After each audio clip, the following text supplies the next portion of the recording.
అలసంద పప్పు గారెలు, బిళ్ళలు ఏదైనా అనొచ్చు. ఇవి ఎలా చేయాలో చూద్దాం. అలసంద పప్పు శుభ్రం చేసి కడిగి ఒక 2-3 గంటలు నానబెట్టాలి. కనీసం 3 గంటలు నానబెట్టాలి. నానబెట్టి మంచిగా కడిగి పెట్టుకున్న ఇది కరివేపాకు సన్నగా కట్ చేసి పెట్టుకోవాలి. వెల్లిపాయ, జీలకర్ర, కొత్తిమీరలు, ధనియాలు అన్నీ ఇలా కచ్చాపచ్చా దంచి పెట్టుకున్నా.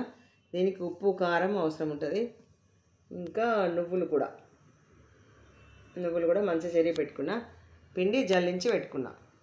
ఇప్పుడు దీంట్లో ఒక్కొక్కటిగా వేసిద్దాం. వెల్లుల్లిపాయ, జీలకర్ర, కరివేపాకు,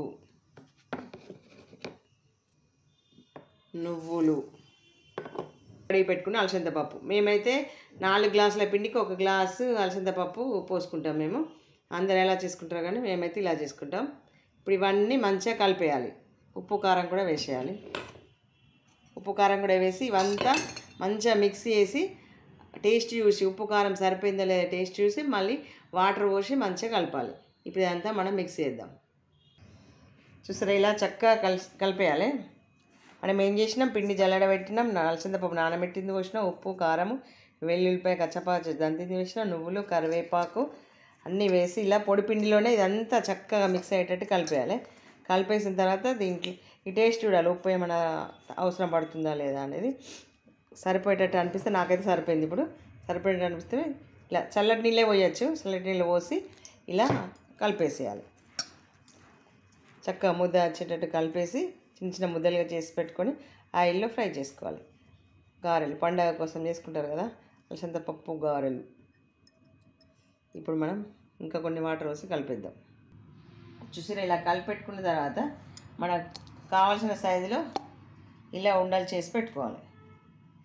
మొత్తం అన్నీ చేసి పెట్టుకొని తర్వాత స్టవ్ పైన ముక్కుడు పెట్టి ఆయిల్ వేడి చేసి ప్రెస్ చేసుకుంటూ అందులో వేసి కాల్చుకోవాలి.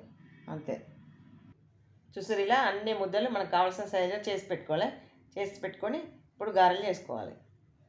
చూసారు, ఇలా ఆయిల్ వేడి చేసి ఇది ఆయిల్ కాగిందో లేదో తెలవాలంటే ఇట్లా వేసినా అనుకో, టక్కని పైకి వచ్చింది అనుకో ఆయిల్ కాగినట్టు. ఇప్పుడు మనం ఇది ఒత్తి పెట్టుకుంది దాంట్లో వేసేద్దాం.